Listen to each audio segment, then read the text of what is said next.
So it's like, oh my God, you don't realize how what you do is listened to by your peers.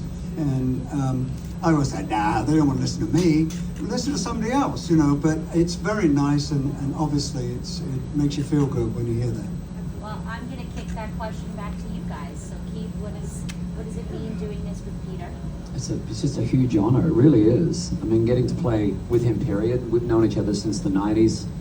And to get to play together, I think that might be the first time properly. I mean, we played together New Year's Eve, yes. But the first time properly sitting and playing with you was amazing. Yeah. Surreal. What about your friendship? Pardon? Your relationship, your friendship. Well, my friendship with Peter, wow, like I say, it goes back way to 1960. like this bit. Is it 67 or 68? I think it was the end of '67. Yeah, kind of right in the. Right there. Yeah. You were at the pinnacle of your decline. No wonder you joined up with Steve Marriott, because you needed to go there, you know. Yeah, no. Because you were going to be forever stuck in the herd. Yeah. As being in a herd is forever stuck. Yes. But all I can say is just listening to these two playing tonight, for me, having been in this, you know, in this limelight since 1965, it was fabulous to hear the sound of real guitars instead of all that fuzz box that they put on these days, detuned. It's not rock and roll. It's not music. It's become something completely different.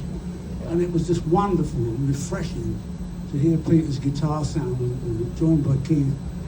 The balance together and the sensitivity in your voice. And like I said on the screen, it's reflected in your playing. And your secret is everything you do comes from your heart, and it's always been that way.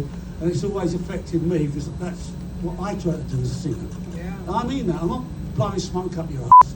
You're a bloody long way down. But I really do mean that. And you know, what I do know about Peter, I've got to tell you about this man. He's absolutely unconditional when it comes to music. We both ended up on a tour of Australia in the year 2000. And the promoter who put it on was a kind of Barnum and Bailey kind of guy. And he signed us all up to do this British Rock Symphony tour. And it was Peter, Alice Cooper, myself, Paul Rogers, and a couple of Australian geezers. Well, I can't remember, can you? No, it's coming. And but the guy who signed us up to do this tour didn't, in the contracts, put any billing arrangements. So this tour for us artists, if there'd been any egos involved, would have been an absolute nightmare, because no one would have wanted to go on first. You know, everybody would want to be the star of the show. But as it happened, Peter was so unconditional, he didn't give a shit where he went. I didn't give a shit where I went. Alice didn't care where he went. And somehow or the other we put a show together that had a great balance and did very well, wasn't it? It was really good fun. So it just shows you, nobody remembers the perfect show, but everybody remembers a up. They really do. And I've learned in my career to make as many ups as I can. Then the guy didn't pay us. Yeah.